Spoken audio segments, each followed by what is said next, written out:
সরকারি ও বেসরকারিভাবে জাপান ও থাইল্যান্ড সফর শেষে দীর্ঘ এক সপ্তাহ পর আজ ৯ মে শনিবার দেশের মাটিতে পা রাখলেন সংসদের বিরোধী দলীয় নেতা ও জামাতে ইসলামীর আমির ডাক্তার শফিকুর রহমান। দীর্ঘ এই সফর শেষে বিমানবন্দরের বাইরে সংক্ষিপ্ত আকারে প্রেস ব্রিফিং করেন তিনি। ব্রিফিংয়ের শুরুতে তিনি দীর্ঘক্ষণ রোদে দাঁড়িয়ে অপেক্ষা করার জন্য অপেক্ষমাণ সাংবাদিকদের ধন্যবাদ জ্ঞাপন করেন।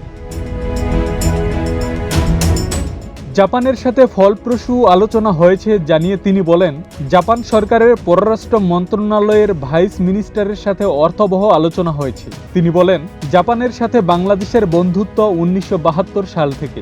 জাপান 151টি দেশের সাথে কাজ করে, কিন্তু বাংলাদেশ তাদের দ্বিতীয় বৃহত্তম হাব।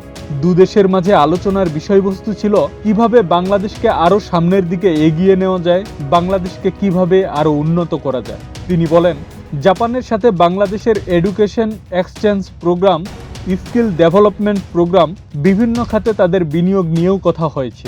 বাংলাদেশে জাপানের যে প্রকল্পগুলো চলমান আছে সেগুলো যাতে মানসম্মত ও স্বচ্ছতার সাথে শেষ হয় তা নিয়েও আলোচনা হয়েছে দুদেশের মধ্যে। জামাত আমির বলেন, জাপান বাংলাদেশকে নিয়ে অনেক চিন্তা করে। জাপান বাংলাদেশের সংসদের দিকেও খেয়াল রাখছে।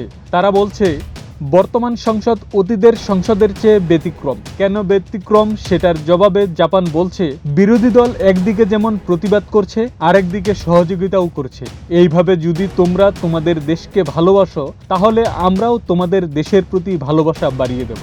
জামাতের আমির বলেন, জাপানের পক্ষ থেকে এই ধরনের বার্তা আমাদের জন্য অত্যন্ত মজবুত একটা বার্তা।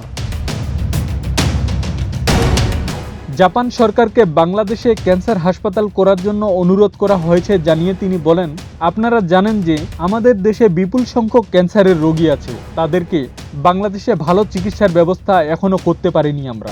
বাংলাদেশের যে 2-1টি হাসপাতাল আছে সেগুলো এনাফ না, এবং ভালো স্কিল্ড ও ইকুইপমেন্টও নাই, যার ফলে বিপুল সংখ্যক রোগী কষ্ট স্বীকার করে বিদেশে চিকিৎসা নিতে যায়। কিন্তু যাদের বিদেশ যাওয়ার সামর্থ্য নাই তারা দেশেই ধুকে ধুকে মরে। যার কারণে আমরা জাপানকে অনুরোধ করেছি যাতে তারা আমাদের দেশে একটা ক্যান্সার ইনস্টিটিউট ও হাসপাতাল গড়ে তোলে। তিনি বলেন, শুধু হাসপাতাল হলে কিছু শেখা হবে না, তাই আমরা ইনস্টিটিউট বানানোর জন্য অনুরোধ করেছি যাতে সেখান থেকে স্কিল্ড লোক বের হয়। জামাতের আমির বলেন, জাপান বিষয়টিকে সক্রিয় বিবেচনায় নিয়েছে। আমরা আশা করছি বিষয়টি নিয়ে জাপান ইতিবাচকভাবেই এগোবেন। আব্দুস সালাম, প্রজন্ম 24।